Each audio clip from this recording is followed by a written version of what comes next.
So hello everyone, welcome to go for agriculture. मेरा नाम है अभिषेक और आज के लेक्चर में हम जो टॉपिक डिस्कस करेंगे that is the abiotic factors जो कि स्ट्रेस को कॉज करते हैं इन प्लांट्स।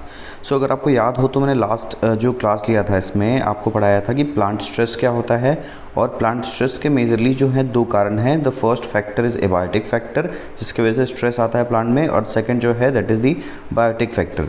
सो जो आज का जो हमारा क्लास है ना that is only concentrated on the abiotic factors जो कि प्लांट स्ट्रेस कॉज करते हैं। ठीक है, so do not wasting your time, let's start the video. So आज के जैसे मैंने आपको बताया कि आज के लेक्चर में हम क्या डिस्कस करेंगे, एबायोटिक फैक्टर्स। सो आप अपने स्क्रीन पे देख रहे होंगे कि हम लोगों ने हेडिंग मार्क कर लिया है एबायोटिक फैक्टर्स। सो सबसे पहले यहाँ पे दो वर्ड्स लिखे गए हैं, मैं इनके साथ ही स्टार्ट करता हूँ। The first one is the weather and climate. मैं आपसे पूछता हूँ कि क्या वेदर एंड क्लाइमेट सेम चीज़ें हैं या फिर डिफरेंट हैं, या फिर हम कह सकते हैं कि नहीं, वेदर, सीज़न और क्लाइमेट सारे अलग अलग चीज़ें हैं। ठीक है, अगर आपको पता है तो आप कमेंट सेक्शन में ज़रूर बताइएगा।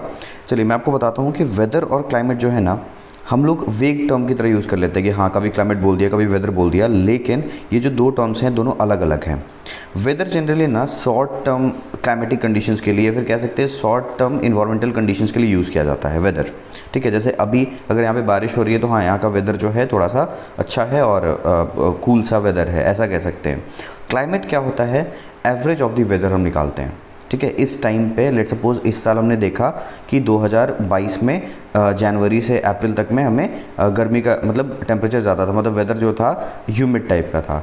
ठीक है, तो हम लोगों ने पूरा जनवरी से अप्रैल देखा, फिर नेक्स्ट ईयर भी देखेंगे कि जनवरी अप्रैल में क्या था, फिर नेक्स्ट ईयर देखेंगे तो हम एवरेज देखेंगे, फिर उसके बाद हम ये एवरेज निकालेंगे क्या मीन टेम्परेचर क्या था उस टाइम पे, क्या ह्यूमिडिटी का कंडीशन था। मैं बहुत सारे फैक्टर्स को रीड किया जाता है, यानी हम जब एवरेज निकालते हैं वेदर का over a small region that is called climate. ठीक है, तो वेदर जो होता है शॉर्ट टर्म होता है और जो क्लाइमेट होता है दैट इज़ ए लॉन्ग या फिर कह सकते हैं लार्ज टर्म है, एक बड़े एरिया को कवर करता है, या फिर average of the weather is called climate. ठीक है, सो एबायोटिक फैक्टर्स में बहुत सारे फैक्टर्स हैं जिनको हम लोग डिस्कस करने वाले हैं। सो इनमें जो मेन फैक्टर्स आएंगे एबायोटिक फैक्टर्स में that is the weather and climatic conditions. ठीक है, अब इसके अंदर में टेम्परेचर हो सकता है, रेनफॉल हो सकता है, लाइट हो सकता है, वाटर लेवल हो सकता है, ये बहुत सारी चीज़ों के बारे में रेनफॉल मतलब हम बात करने वाले हैं। तो देखो, etch horticultural crop has certain climatic requirements. ठीक है, यहाँ पे हम बात कर रहे हैं। और unfavourable weather and climatic conditions produces stress, जो हम लोगों ने बात किया था कि स्ट्रेस प्रोड्यूस होता है। Components of weather and climate include, अब वेदर एंड क्लाइमेट के कौन कौन से कंपोनेंट्स हैं। हमने क्या बोला कि क्लाइमेट जो है और वेदर की वजह से ही प्लांट स्ट्रेस आता है, और ये एबायोटिक फैक्टर्स हैं। तो एबायोटिक फैक्टर्स में कौन कौन से कंपोनेंट है वेदर के और क्लाइमेट के जो कि प्लांट को जो एबायोटिक स्ट्रेस है या फिर जो स्ट्रेस है वो देते हैं। The first one is the temperature. ठीक है, सो टेम्परेचर क्या है, जनरली अगर मैं आपसे पूछूं व्हाट इज़ टेम्परेचर, तो टेम्परेचर होता है हॉटनेस और कोल्डनेस ऑफ एनी बॉडी। कोई बॉडी कितना ज़्यादा गर्म है या कितना ज़्यादा कोल्ड है that is measured in temperature. ठीक है, सो टेम्परेचर किस चीज़ को इन्फ्लुएंस करता है, जो प्लांट की जितनी फिजियोलॉजिकल एक्टिविटीज़ हैं, यानी उसको जो लाइफ प्लांट का जो लाइफ है अपने कंप्लीट लाइफ साइकिल को कंप्लीट करने में जो भी उसकी एक्टिविटीज़ हैं, जितने भी मेटाबॉलिज्म प्रोसेस है, मेटाबॉलिक प्रोसेस है, उन सारे एक्टिविटीज़ को कंट्रोल करता है टेम्परेचर। Let suppose photosynthesis.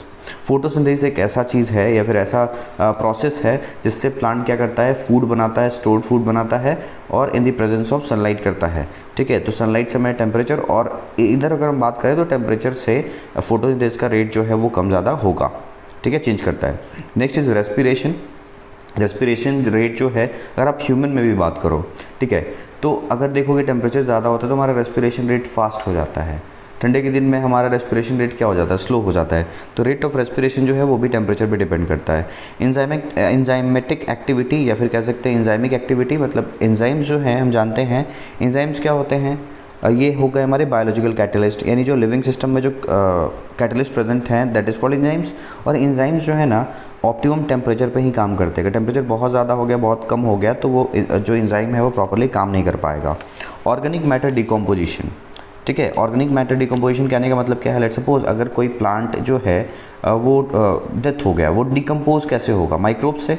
और माइक्रोब्स के लिए भी फेवरेबल कंडीशन चाहिए होता है एज ए टेम्परेचर, ताकि वो इजीली ऑर्गेनिक मैटर को क्या कर पाए, डिकम्पोज कर पाए। सो यहाँ पे मैंने एक क्वेश्चन पूछा कि आपको ये रिलेशन पता है टेम्परेचर के साथ में ऑर्गेनिक मैटर डिकम्पोजिशन का रेट क्या होगा, बढ़ेगा या घटेगा। सो अगर आपको ये पता है तो आप ये कमेंट सेक्शन में ज़रूर बताना, मैं इस लेक्चर के एंड पे आपको उसका आंसर दे दूंगा। ठीक है, next is microbial growth and development में टेम्परेचर इन्फ्लुएंस करता है। फ्लावरिंग ऑफ द प्लांट में, जिसको हम लोग अभी थोड़ी देर में वर्नलाइजेशन बात करने वाले हैं। ठीक है, पॉलन वायबिलिटी, पॉलन कितने देर तक वायबल है, यानी जब एंथर से निकल गया तो इन्वायरमेंट में कितने देर तक वायबल है, वो भी टेम्परेचर पे डिपेंड करता है। लेकिन हर क्रॉप के लिए नहीं, लेकिन क्रॉप्स पे ये डिपेंड, मतलब क्रॉप के पॉलन की वायबिलिटी टेम्परेचर पे डिपेंड करती है। ठीक है, ये चीज़ ध्यान रखना है। Next is the fruit setting के बारे में बात करना है। फ्रूट सेटिंग भी टेम्परेचर डिपेंड करता है। हार्मोनल बैलेंस को मेंटेन करता है। रेट ऑफ मैच्योरेशन, प्लांट कितना जल्दी मैच्योर करेगा, कितना लेट से मैच्योर करेगा। सिर्फ प्लांट ही नहीं, हम कह सकते हैं कि उनका फ्रूट कितने टाइम में मैच्योर करने वाला है, या फिर कितने टेम्परेचर होने पे जल्दी से मैच्योरेशन होगा। इन सारी चीज़ों को टेम्परेचर जो इफेक्ट करता है। ठीक है, rate of senescence, rate of senescence मतलब बुढ़ापा। प्लांट जो है अपना लाइफ साइकिल कितने टाइम में कंप्लीट कर लेगा, यानी कह सकते हैं कि ठीक है एनुअल प्लांट है तो एक सीज़न लगेगा, तो उसका सीज़न का ड्यूरेशन कितना होगा ये भी डिपेंड करेगा टेम्परेचर पे। नेक्स्ट इज़ दी क्वालिटी, मतलब जो हमारा आउटपुट मिलेगा प्लांट से, दैट इज़ दी कोई भी चीज़ हम यूज़ कर रहे हैं, दैट इज़ बार्क या फिर कोई हम उसका एडिबल पार्ट यूज़ कर रहे हैं, जो भी क्वालिटी है वो भी टेम्परेचर पे डिपेंड करती है। Next is yield, self life, harvest duration, harvesting में कितना टाइम लगना है ये भी टेम्परेचर पे डिपेंड करता है। वर्नलाइजेशन इन बाइनियल्स, बाइनियल्स मतलब बाइनियल क्रॉप, देखो एनुअल क्रॉप होता है, पेरेनियल होता है, ठीक है, बाइनियल होता है, तो ये बेसिक चीज़ें हैं, मैंने आपको पहले भी कवर कराई हैं, सो इसके ऊपर डिस्कशन नहीं करते हैं। सिंपल सा बात है कि वर्नलाइजेशन में भी ये हेल्प करता है। अब वर्नलाइजेशन होता क्या है, ठीक है, तो देखो जनरली अगर मैं आपको समझाऊं तो वर्नलाइजेशन प्रोसेस ना आर्टिफिशियल प्रोसेस है। इसमें हम क्या करते हैं, सीड्स को कूल कर देते हैं ताकि उनका जर्मिनेशन फास्ट हो पाए। ठीक है, और जर्मिनेशन फास्ट हो पाए, और हम कह सकते हैं कि ओवरऑल हम फ्लावरिंग को एक्सेलरेट करने में टेम्परेचर का यूज़ करते हैं यहाँ पे। सो वर्नलाइजेशन, आप सीड जर्मिनेशन मत बोलना, vernalization is related to the flowering. ठीक है, हम एक्सेलरेट करना चाहते हैं फ्लावरिंग को, जल्दी से हम रिप्रोडक्टिव स्टेज लाना चाहते हैं प्लांट्स में, इसीलिए हम वर्नलाइजेशन यानी लो टेम्परेचर करते हैं। नेक्स्ट सीड जर्मिनेशन को भी ये इफेक्ट करता है। Root development, water and nutrient absorption, pest and disease occurrence, इन सारी चीज़ों पे मैं कह सकते हैं कि आप लोगों ने लास्ट ईयर सुना होगा लोकस्ट अटैक हुआ था गर्मियों के दिन में। तो गर्मियों के दिन में क्या होता है, लोकस्ट भी बहुत ज़्यादा हो जाते हैं, तो जो कि डिजीज़ कैरी करेंगे, इवन वो पेस्ट हैं, तो उनका भी इन्फ्लुएंस टेम्परेचर पे ज़्यादा हो जाता है। टेम्परेचर ज़्यादा तो उनका हो सकता है कि रिप्रोडक्शन का रेट बढ़ जाता होगा, तो उनका पॉपुलेशन बढ़ेगा तो प्लांट को भी डैमेज ज़्यादा करेंगे उस टाइम पे। ठीक है, extremes of temperature are frost damage at 0 degree centigrade. अब टेम्परेचर अगर 0 डिग्री हो जाए, that is the freezing point of water, so वहाँ पे क्या हो जाएगा, फ्रॉस्ट डैमेज होगा प्लांट को। चिलिंग इंजरी, ठीक है, अगर 0 से 2 डिग्री सेंटीग्रेड है वहाँ पे चिलिंग हो जाती है। जनरली अगर हम बात करें तो चिलिंग किस में देखा जाता है, हम चिली में ही देखते हैं। ठीक है, चिलीज़ में देख सकते हैं, फिर और भी हैं जैसे ओवर अगर बात करें ब्रिंजल में भी देखा जाता है। तो चिलिंग इंजरी होता है 0 से 2 डिग्री सेंटीग्रेड और लोअर टेम्परेचर पे, या फिर कह सकते हैं कि just above the freezing point. Freezing point क्या है, 0 डिग्री ऑफ वाटर, सो उसके जस्ट अबव, मतलब 0 डिग्री 1 डिग्री 2 डिग्री ऐसे पे चिलिंग इफेक्ट दिखता है हम लोग को। ठीक है, और फ्रॉस्ट डैमेज होता है 0 डिग्री सेंटीग्रेड पे। तो पहला फैक्टर हम लोगों ने पढ़ लिया ये। सेकेंड फैक्टर जो है दैट इज़ लाइट। हम लोगों ने देखिए यहाँ पे मेंशन किया है light is the second factor, जिसको हम लोग डिस्कस करने वाले हैं। ठीक है, जस्ट अ सेकेंड। सो जो नेक्स्ट फैक्टर है दैट इज़ लाइट। ठीक है, तो अगर हम बात करते हैं लाइट के बारे में, तो लाइट जो है एक मेजर पार्ट बनाता है प्लांट के एक्टिविटी को कंट्रोल करने में। रीज़न सबसे पहला, अगर लाइट नहीं होगा तो फोटोसिंथेसिस नहीं होगा। So photosynthesis uses light. Light intensity and duration are the important for crop growth. दो चीज़ें हैं, लाइट की इंटेंसिटी और दूसरा लाइट का ड्यूरेशन। ठीक है, ये इंपॉर्टेंट फैक्टर हो जाता है क्रॉप ग्रोथ के लिए एंड डेवलपमेंट के लिए। Low light causes plant to, क्या लिखा हुआ है, spindly small leaves, bird blades, poor pollination and poor fruit setting या फिर फ्रूट क्वालिटी। कहने का मतलब क्या है, अगर लो लाइट होगा तो बहुत अच्छे से प्लांट का ग्रोथ नहीं होगा, जिससे स्पिंडल से लीव्स बनेंगे, छोटे लीव्स बनेंगे, बर्ड ब्लेड्स यानी बर्ड जो हैं वो डेवलप नहीं हो पाएंगे, छोटे छोटे ब्लेड्स नहीं कह सकते, छोटे छोटे ही रह जाएंगे वो। ठीक है, पुअर पॉलिनेशन का भी रेट स्लो हो जाएगा और फ्रूट की क्वालिटी डाउन हो जाएगी अगर लो इंटेंसिटी है लाइट की तो। ठीक है, क्योंकि लाइट जो है वो फोटोसिंथेसिस को अफेक्ट करता है। फोटोसिंथेसिस हमारे किस लिए काम आता है प्लांट के, वो फ्रूट कह सकते हैं, फ्रूट नहीं या फिर जो कार्बोहाइड्रेट है यानी जो सुक्रोज है उसको बनाने में हेल्प करता है प्लांट में। ठीक है, okay. An example of the given, मतलब बहुत सारे हॉर्टिकल्चरल क्रॉप्स के बारे में दिया गया, लाइट क्या क्या इफेक्ट डालता है। Light effect the pollen viability, सबसे पहले तो ये हो गया, ठीक है, एंड फ्रूट सेटिंग में हेल्प करता है। Certain seed requires light to break dormancy, light की वजह से ही डॉर्मेंसी ब्रेक होती है, जैसे लेटस, ठीक है, लेटुस भी आप कह सकते हो। ये आप लोगों ने देखा होगा कि सलाद हम लोग जो खाते हैं ना, सैलड जो खाते हैं, उसमें जो पत्ते हम ग्रीन ग्रीन से यूज़ करते हैं, मे बी आप लोगों ने कहीं देखा होगा। चलो मैं साइड में यहाँ पे लेटस जो है उसका इमेज ऐड कर देता हूँ, आप देख लेना, ठीक है। सो उसमें जो डॉर्मेंसी वो ब्रेक होती है with the help of light, ठीक है। Some horticultural crops are sensitive to photo period. Photoperiod क्या है? लाइट ड्यूरेशन, ठीक है। होता है कि फ्लावरिंग जो होगा लाइट ड्यूरेशन कम होगा तो ही होता है किसी किसी फ्लावर्स में, उनको हम शॉर्ट डे प्लांट बोलते हैं। लॉन्ग डे प्लांट में उनको डे ड्यूरेशन ज़्यादा चाहिए होता है, तो ये जिसको हम लोग कहते हैं फोटो पीरियड, ये आपको मैं बेसिक बॉटनी में पढ़ाऊँगा ये चीज़, ठीक है। वर्नलाइजेशन भी डेप्थ में पढ़ेंगे, फोटो पीरियड भी पढ़ेंगे, ठीक है। एग्जाम्पल्स में शॉर्ट डे प्लांट्स अगर हम बात करें, short day plants flowers rapidly when the day get shorter, ठीक है। शॉर्ट डे प्लांट्स जो होते हैं रैपिडली फ्लावर करते हैं अगर दिन छोटा होता है तो, इस यही है फोटो पीरियड का इफेक्ट, ठीक है। Long day plants flower when they days are longer, ये दोनों इफेक्ट जो है that is called photoperiod, ठीक है।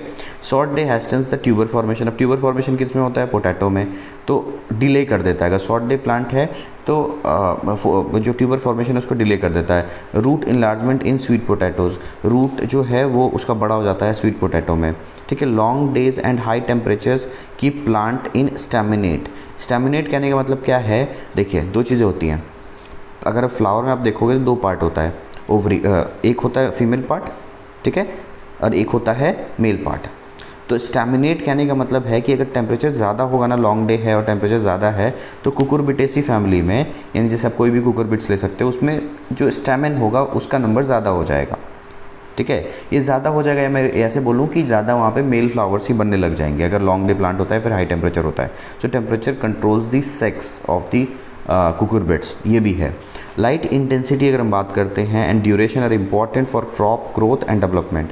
जैसे फोटोसिंथेसिस क्या है? लाइट यूज़ करता है। Low light causes plant to be long and this spindly, ये तो हम लोगों ने ऊपर में जस्ट पढ़ लिया है, आई गेस ये पॉइंट्स जो है ना रिपीट हो गए हैं, ठीक है, okay. Photosynthesis is stopped at high light intensity, अगर बहुत ज़्यादा लाइट इंटेंसिटी होगी तो फोटोसिंथेसिस जो होगा वो रुक जाएगा। Plant differs in light requirements, certain seeds required light and break dormancy, मैंने जैसे लेटेस्ट वाला बात बताया, ठीक है। Some plants are sensitive to photo period और द डे लेंथ, ठीक है। शॉर्ट प्लांट्स फ्लावर रैपिडली, ठीक है, ये हमने बात अभी कवर किया है, ये भी हमने बात पढ़ा है अभी, और ये दोनों सारे हमने पॉइंट्स कवर कर लिए हैं। सो पहला फैक्टर था टेम्परेचर, सेकंड फैक्टर था लाइट, जिसमें लाइट में हमने दो चीज़ें पढ़ा है, एक लाइट ड्यूरेशन और एक लाइट इंटेंसिटी के बारे में। जो थर्ड जो एबायोटिक स्ट्रेस है या फिर कह सकते हैं क्लाइमेटिक कंपोनेंट है, वेदर कंपोनेंट है, दैट इज़ रेनफॉल। रेनफॉल आप जानते हो, रेनफॉल से हमें वाटर मिलेगा और ये मेजर सोर्स है इरीगेशन का फॉर द प्लांट्स। रेनफॉल नहीं है तो आप क्या हो जाएगा, मतलब आप फिर नेचुरल कह सकते हैं कि रेनफेड एरिया नहीं होगा, फिर आपको आर्टिफिशियली उसको इरीगेट करना पड़ेगा। सो रेनफॉल क्या प्रोवाइड करता है? प्लांट को वाटर प्रोवाइड करता है। वाटर क्यों ज़रूरी है? बिकॉज सबसे पहला तो चीज़ ये है, जो ऑक्सीजन रिलीज होता है during the photosynthesis, that is the oxygen वो कहाँ से आता है? H2O में जो वाटर प्रेजेंट है ना, अगर हम जो वाटर बात करते हैं H2O, तो ये जो ऑक्सीजन यहाँ पे अवेलेबल है वो ही कन्वर्ट होता है O2 में इन दी प्रोसेस ऑफ फोटोसिंथेसिस, ठीक है। तो पहला तो चीज़ ये हो गया।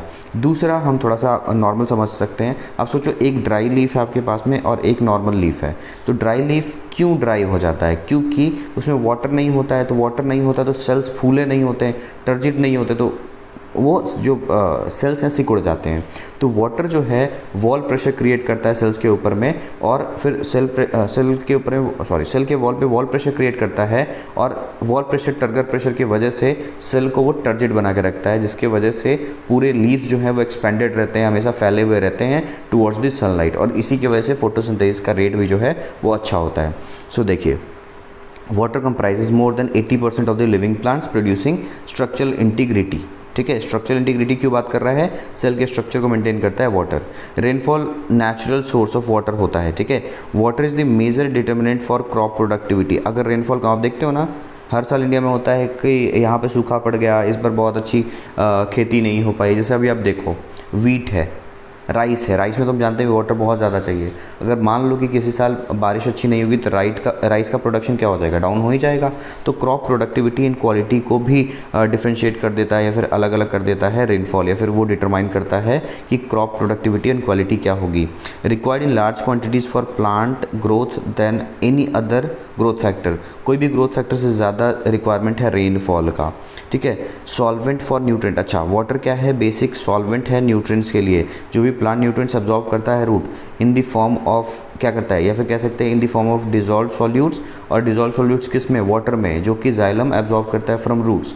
सो अगर हम बात करें कि एक मीडिया प्रोवाइड करता है न्यूट्रिएंट्स के लिए, मिनरल्स के लिए, ताकि जो प्लांट है उसको एब्जॉर्ब कर पाए, ठीक है। Water improves the germination of seeds, ठीक है, सीड जर्मिनेशन में हेल्प करता है ताकि ब्रेक करता है डॉर्मेंसी को, ठीक है। Essential for faster establishment of the crop को एस्टैब्लिशमेंट मतलब वही है कि जल्दी से डॉर्मेंसी ब्रेक होगी तो एस्टैब्लिश जल्दी होगा।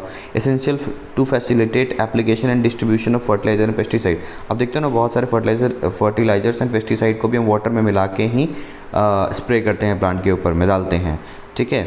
तो यहाँ पे वाटर का एक और रोल हो जाता है। Provides protection for cold temperature and Frost, जैसे हम ह्यूमंस में टेम्परेचर को कंट्रोल करने में वाटर किस तरीके से हेल्प करता है, स्वेटिंग करके। तो सिमिलरली हम अगर बात करें तो जरूरी नहीं कोल्ड टेम्परेचर, फ्रॉस्ट से ही प्रोटेक्ट करता है, और ये हमें प्रोटेक्ट करता है हाई टेम्परेचर से भी। जैसे मान लीजिए कि बहुत ज़्यादा गर्मी है तो प्लांट क्या करेगा, वो हीट होगा, तो हीट करके प्लांट अपने मटेरियल को डैमेज नहीं करता है, वो वाटर जब लेवल है उसको अपने शरीर से निकाल देता है इन द फॉर्म ऑफ ट्रांसपिरेशन, और वो फिर ट्रांसपिरेशन के फॉर्म में ट्रांसपिरेट होके वाटर लॉस हो जाता है, और जो लीव्स हैं वो थोड़ी देर के लिए क्या हो जाते हैं, वाटर निकल गया तो रिंकल हो जाएगा, थोड़ा सिकुड़ जाएंगे, और सिकुड़ जाने से सरफेस एरिया कम हो जाता है, तो लीफ एरिया पे लाइट भी कम पड़ता है। So this is the mechanism छोटा सा, ठीक है। कूलिंग ऑफ लिप्स जो है वो भी कॉज करता है कौन, रेनफॉल, या फिर कह सकते हैं वाटर, जैसे मैंने आपको बताया, ठीक है। All crops have moisture range at which crop response is optimum, her crop का अपना अलग अलग वाटर का रिक्वायरमेंट है, मॉइस्चर रिक्वायरमेंट है, जिस पे वो ऑप्टिमम ग्रोथ शो करेगा, ठीक है। एग्जाम्पल के तौर पे इसमें बात किया गया है crop differs in their tolerance of continuous wet conditions, ठीक है। बहुत लोग तो बहुत लोग नहीं, बहुत प्लांट्स जो हैं वो एक्सेस वाटर, या फिर अगर वाटर लग जाता है अगर फील्ड में तो उसको क्या नहीं कर पाते हैं, रिटेन नहीं कर पाते हैं। जैसे मान लो वीट है, उनके फील्ड में पूरा क्रॉप लग जाएगा तो क्या हो जाएगा, विल्ट में लग जाता है इसमें, ठीक है। हाइड्रोफाइट्स जैसे एक्वेटिक प्लांट्स हैं उनके लिए वाटर वाली बात हो जाती है। मीजोफाइट्स है most common for terrestrial plants हो जाएगा, ठीक है। सारे एग्जांपल्स हैं वाटर के रिक्वायरमेंट वाले। ओके, सो जीरोफाइट्स है, जीरोफाइट्स यानी कैक्टस लाइक हो गए, ठीक है, कैन इंड्योर लॉन्ग पीरियड, ठीक है। Root system affect the amount of water uptake. Okay, negative aspect of rainfall are water logging, even अगर वाटर लॉगिंग जिन प्लांट्स को रिक्वायरमेंट नहीं है बहुत एक्सेस वाटर की, अगर उस फील्ड में वाटर लॉगिंग हो तो प्लांट डैमेज करेगा। कहीं पे अगर वाटर रेनफॉल कम हो जाएगा तो ड्रॉट कॉज करेगा। स्टॉर्म्स तूफान भी ला देता है, ठीक है। तो ये कुछ नेगेटिव एस्पेक्ट्स हैं रेनफॉल के। नेक्स्ट जो है climatic factor that is wind, ठीक है। विंड क्या है अगर बात करें, सो विंड इज स्लाइट विंड, अगर हम बात करते हैं विंड क्या है, हवा के बारे में बात किया जा रहा है। विंड क्या होता है, जब एयर जो है ना वो फ्लो करता है, that is called wind. So a slight wind is necessary to replenish carbon dioxide near the plant surface. अगर धीमे धीमे अगर हवा चलता रहता है तो कार्बन डाइऑक्साइड जो इधर उधर अवेलेबल है वो प्लांट के सरफेस के पास यानी लीफ सरफेस के पास में आता है, जहाँ से वो फोटोसिंथेसिस करने में उनको हेल्प होता है। Wind carries oxygen away from the plant, ठीक है। ऑक्सीजन हटेगा तभी तो कार्बन डाइऑक्साइड आएगा ना वहाँ पे, सो ये भी इंपॉर्टेंट हो जाता है। लेस विंड लेस इवेपोरेशन, अगर विंड कम है तो इवेपोरेशन का रेट स्लो होता है, हम जानते हैं। सो लेस वाटर रिक्वायरमेंट को कम करना है, तो विंड स्पीड जब कम रहेगा तो प्लांट को वाटर रिक्वायरमेंट कम होगा, रीज़न वो ट्रांसपिरेशन कम कर रहा होगा। Wind can be a limiting, ये बड़ा इंपॉर्टेंट पॉइंट है, wind can be a limiting factor in vegetable production where strong winds, generally अगर स्ट्रॉन्ग विंड के बारे में तो 72 किलोमीटर पर आवर अकर, जैसे टाइफून्स में अगर हम बात करते हैं तो टाइफून्स में 60 किलोमीटर पर आवर का स्पीड से वो क्या चलता है, एयर चलता रहता है। So wind can be a limiting factor, ठीक है। तो इसको अगर विंड बहुत तेज़ हो गया तो भी प्लांट को डैमेज करेगा, तो हम क्या यूज़ करते हैं, एज ए बहुत सारे आपने देखा हो खेत के अराउंड पे हम लोग बहुत सारे ना ऐसे क्रॉप्स लगा देते हैं हेजेस के लिए, या फिर हम बड़े बड़े ट्रीज़ लगा देते हैं, वो एज ए विंड ब्रेक्स काम करते हैं, शेल्टर बेल्ट्स काम करते हैं, ताकि वो हाई स्पीड विंड्स से जो डैमेज होगा उसको मिनिमाइज़ कर पाएँ, ठीक है। Okay, dusting plants affects rate of photosynthesis of coating and, छोड़िए ये बहुत इंपॉर्टेंट पॉइंट नहीं है, ठीक है। नेक्स्ट अगर हम बात करें डस्टिंग, मतलब वही बात समझा जा रहा है कि अगर हम कोई चीज़ को डस्ट के फॉर्म में स्प्रे कर रहे हैं, वहाँ पे स्प्रेयर नहीं मतलब डस्टिंग कर रहे हैं अगर, तो वहाँ पे विंड का ही काम आता है। बहुत तेज़ विंड रहेगा तो डस्टिंग प्रॉपर्ली नहीं होगा, स्लो विंड्स में डस्टिंग बहुत अच्छी हो जाती है। ठीक है, may blow away pest and disease, wind ये भी हेल्प करता है कि पेस्ट और डिजीज़ को भी ब्लो करता है। अगर ये है कि ऐसा नहीं कि हम ये कह सकते कि हाई स्पीड होगा तो ऐसा होगा, लो स्पीड होगा तो नहीं। रीज़न इज़ देखिए यहाँ पे दो फील्ड है, ठीक है, एक ये फील्ड है और एक ये फील्ड है, ठीक है, और ये वाला जो फील्ड है दैट इज़ इन्फेक्टेड और ये है नॉर्मल, ठीक है। तो अगर विंड डायरेक्शन अगर ऐसा होता है, समझना, अगर ये विंड डायरेक्शन, कलर मैं चेंज कर देता हूँ, अगर विंड डायरेक्शन जो है, जस्ट अ सेकेंड,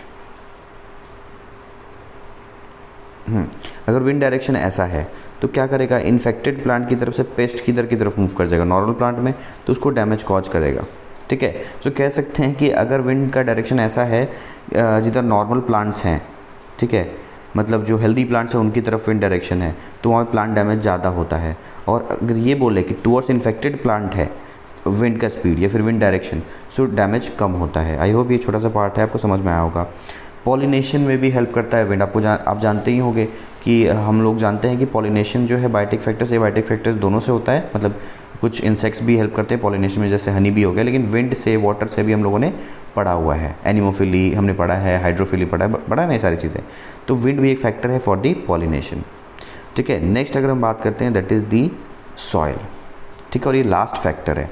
सॉइल के बारे में बात करें, horticultural crops are adopted to wide range of soil types at a time with specific requirements. अब सॉइल में अगर हम बात करें, सॉइल बोलते हैं किसको, मिट्टी नॉर्मली, तो उसमें तीन चीज़ें होती हैं, सैंड, सिल्ट एंड क्ले। तो आप ऐसे याद रखोगे SSC, ठीक है, सैंड, सिल्ट एंड क्ले।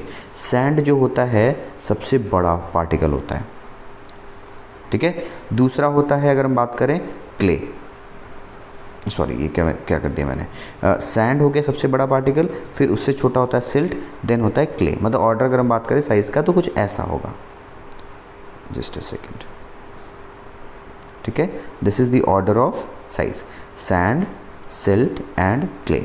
अब देखिए क्या होगा, क्ले का साइज़ होता है 0.02 मिलीमीटर और उससे छोटा, दैट इज़ क्ले पार्टिकल, जिससे हम आप घड़े वगैरह देखते हो ना, घड़ा बनता है, मिट्टी के बर्तन जो बनाए जाते हैं, that is the majorly clay part of the soil, ठीक है। सिल्ट थोड़ा बड़ा होता है, दैट इज़ रेंज अगर हम बात करें तो 0.02 से 0.05, 0.002 से 0.05 एंड 0.05 से जो भी बड़े होंगे वो कंसिडर किया जाता है सैंड पार्टिकल, ठीक है। सो ये एक छोटा सा लेक्चर मैंने बनाया है 20 से 25 मिनट का। आई होप आपको आज का लेक्चर समझ में आया होगा। दैट इज़ कवर्ड, हमने आज के टॉपिक में क्या कवर किया है, that is the abiotic factors जो कि प्लांट स्ट्रेस कॉज करते हैं। सो गाइज आई होप आज का लेक्चर आपको क्लियर है। अगर कोई भी आपको दिक्कत है तो आप हमारे कमेंट सेक्शन में, टेलीग्राम चैनल पे आकर, या फिर आप हमसे इंस्टाग्राम पे आके क्वेश्चन पूछ सकते हैं, या फिर जो भी आपका क्वेरी है आप पूछ सकते हैं। सो गाइज चलिए मिलते हैं नेक्स्ट